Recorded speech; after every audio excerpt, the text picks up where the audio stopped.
I arrived on scene, there was a fair amount of damage. It appeared that there may have been some type of a vapor explosion.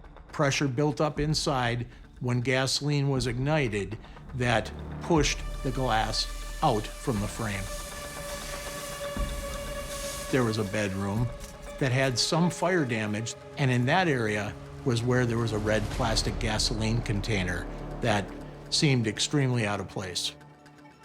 Some of these things just didn't seem normal for a regular fire.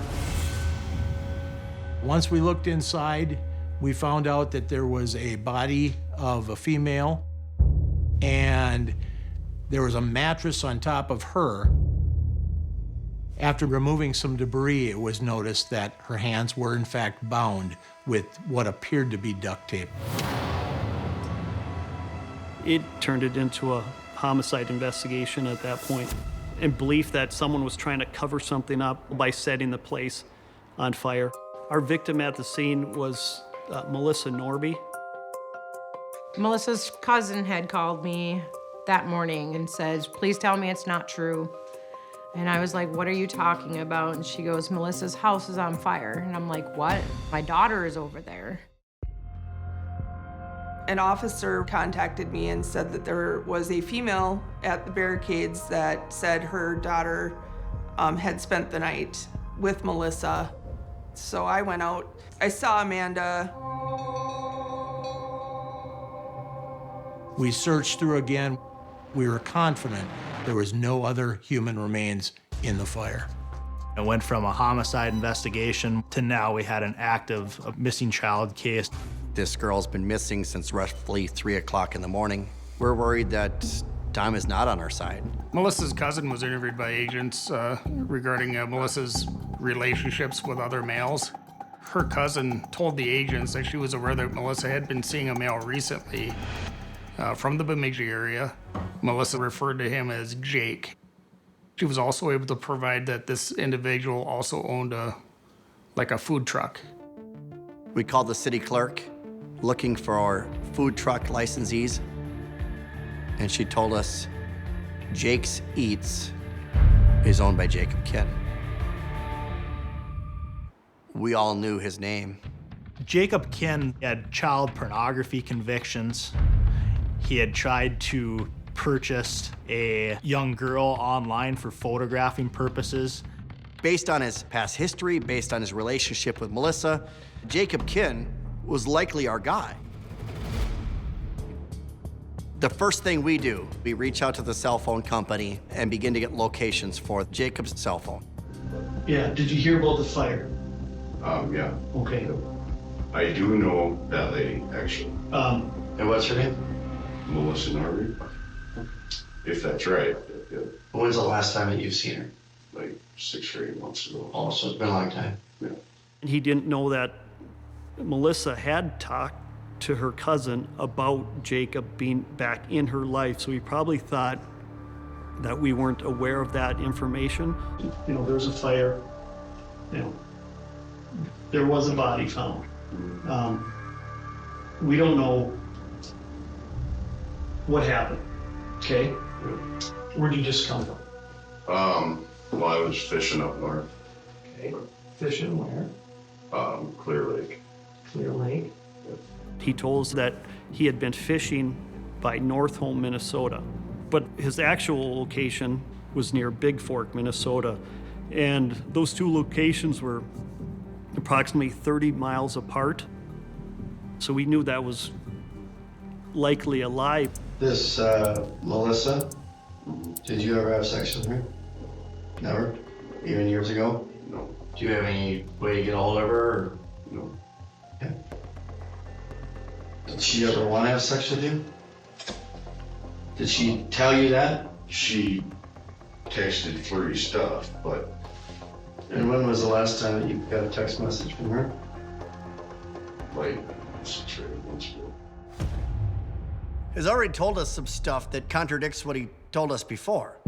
I didn't have a way to get a hold of her, but she's flirty in her text messages? Jake, we got reports that you had a relationship with Melissa. There was never actually a relationship. which is what I already said. You're late. Basically, Jake, your cell phone doesn't put you in that spot tonight. When Jacob Kennedy showed up at the sheriff's department, we observed right away that his boots were wet, his pants were wet. We walked outside and took a look at his vehicle and saw flower material and weeds. So it looked like he'd been driving off of the road. Jacob parked right in front of the law enforcement center. His vehicle looked like it had been driving out in a field, certainly not to a resort to go fishing like he said he was. This gas can, have you seen this before? Look familiar? No. Well, it's familiar. I own a few gas cans. You own one like that? I own one like it, and it's at my house. That gas can was found at the arson site. Okay. He probably thought the gas can went up in the fire and was surprised that there was actually a gas stand fully intact, still at the fire scene. The entire focus of our evening is this little girl. Yeah. I didn't do anything to the little girl. I haven't seen the little girl. I haven't seen Melissa in a long time. I haven't done anything. Part of the problem with the data that we got from the cell phone was it landed out in the middle of a very rural area in Big Fork.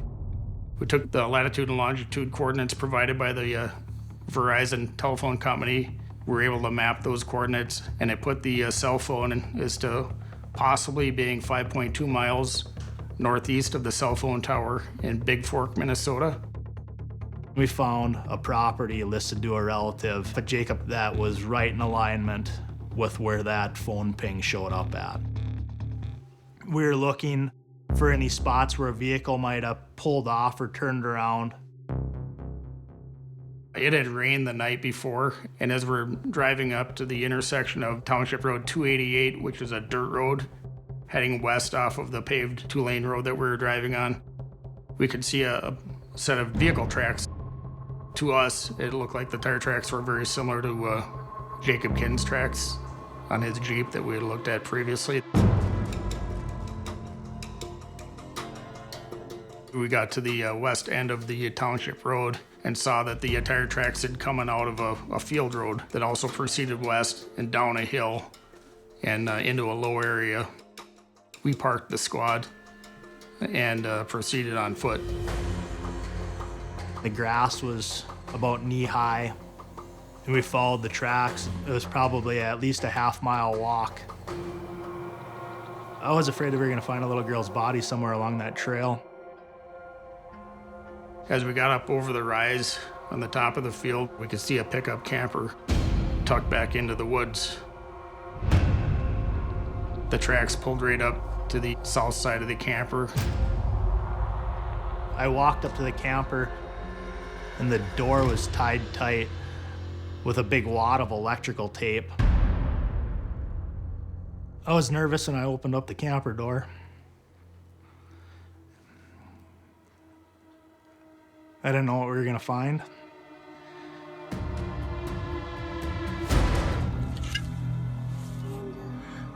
Hi, what did you say your name was again? I'm gonna take a little video. How'd you get here? His friend got me here. Don was right next to me. Turn on your cell phone, he said. We didn't have body cameras and stuff at the time. Okay, you don't have to be scared, okay? We're the police. I saw a little girl sitting on a bed. Looked like she just woke up. My name's Rob and this is Don. How old are you? Probably 5 or something. Finding that little girl alive, I don't know if words can describe it. 6:15 a.m. is when I got the call from Don. He said, "We have her." I said, "Alive?" He said, "Alive." What went through your mind at that moment? That was fantastic. Never would have believed. Do you remember what Missy's friend looked like? What kind of car does he have? Wait, and it has a name on it. She told us all these little bits of describing information that described Jacob Kinn to us. What does he look like? He has a beard. You go there for her or for Melissa? It was for what? Melissa, but it was... Did you know that she was gonna be there? Yeah. As investigators got through Jacob Kinn's phone and Melissa Norby's phone, there was information that they had planned this together, that Jacob would have a relationship with her if she gave him access to a child. Melissa being involved to the extent that she was, it was a shock to everyone.